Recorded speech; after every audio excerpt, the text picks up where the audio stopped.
الحمد لله رب العالمين والصلاة والسلام على سید الانبیاء والمرسلین اما بعد۔ محترم ناظرین کرام، آج مجھے قرض کے اوپر مختصر کچھ گفتگو کرنی ہے، لوگوں کو ایک پیغام پہنچانا مقصد ہے۔ دیکھیے، آج کا جو زمانہ ہے، اکثر لوگ آپ کو قرض میں ڈوبے ہوئے نظر آتے ہیں۔ مسئلہ اصل میں یہ ہے کہ لوگ سمجھتے نہیں کہ قرض کوئی بہت اچھی چیز نہیں ہے، گرچہ شریعت ہمیں اس کی اجازت دیتی ہے، قرآن مقدس کے اندر بھی، اور رسول اللہ صلی اللہ علیہ وسلم کا پیغام بھی ہمیں یہ بتاتا ہے کہ قرض ضرورت کے تحت ہم لے سکتے ہیں، مگر قرض لینے کے بعد اس کو لوٹانا نہیں، اور ٹال مٹول کرنا، دوڑاتے رہنا آج ایک عام سی بات ہو چکی ہے، ایک معمول بن چکا ہے لوگوں کا۔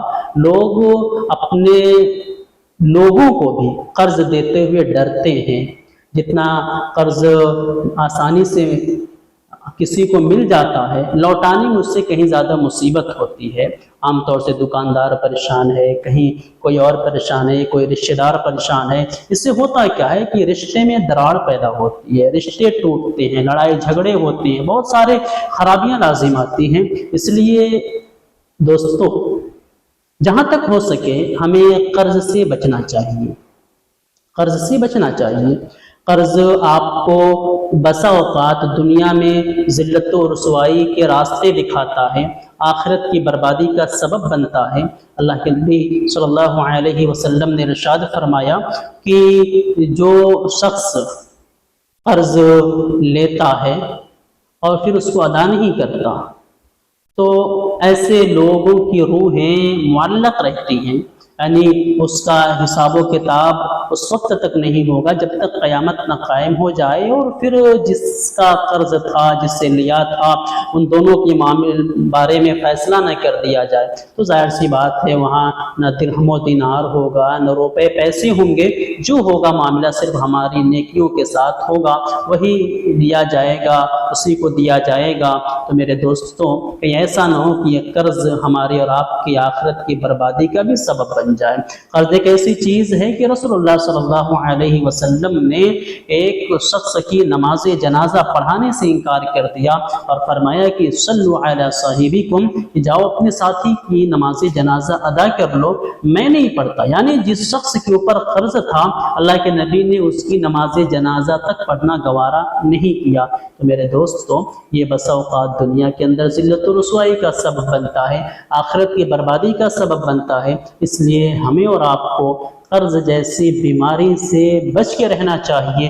جہاں تک ہو سکے ننگی تنگی میں آپ گزارا کر لیجئے، تھوڑا صبر کر لیجئے، تھوڑا برداشت کر لیجئے، لیکن قرض لینے سے آپ بچیے۔ اور عام طور سے آج دیکھتے ہیں کہ قرض لینے کے بعد لوگوں کو ادا کرنے کی بالکل بھی فکر نہیں ہوتی ہے، بالکل بھی فکر نہیں ہوتی ہے، اور پھر قرض میں ڈوبے ہوئے ہیں، زندگیاں بڑے عیش سے گزار رہے ہیں، اور قرض دینے والا بھی بیچارہ پریشان ہے کہ دیکھو اس کے اوپر قرض ہے اور کیسے مستیاں کر رہا ہے۔ جبکہ آپ دیکھیں کہ ہمارے سلف صالحین کا معمول کیا تھا، ان کا اپنا انداز کیا تھا۔ حضرت سفیان ثوری علیہ الرحمہ بیان فرماتے ہیں کہ جس کے اوپر قرض ہے اس کے لیے گوشت کھانا بھی درست نہیں ہے، یعنی یہ کہ پہلے وہ قرض کی ادائیگی کرے، بعد میں اچھے کھانا کی طرف اپنا دھیان لے کر کے جائے۔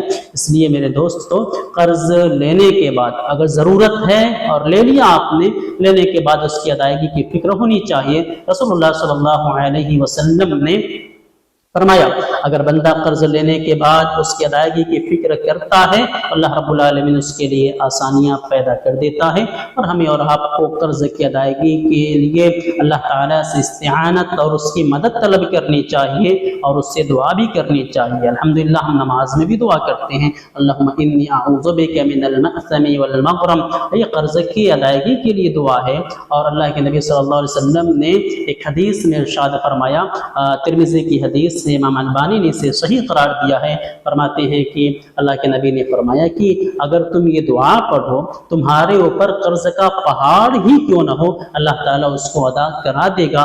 وہ دعا اللہ کے نبی نے ہمیں سکھلائی. اللہم اکفنی بحلالک عن حرامک واغننی بفضلک عمن سواک. تو یہ دعا پڑھتے رہیں، انشاءاللہ العزیز آپ کا قرض بھی ادا ہو جائے گا اور دنیا اور آخرت کے اندر اچھی زندگی نصیب ہوگی. اللہ تعالی ہم سب کو قرض سے محفوظ رکھے، اچھی زندگی گزارنے کی توفیق عطا فرمائے. آمین. تقبل یا رب العالمین.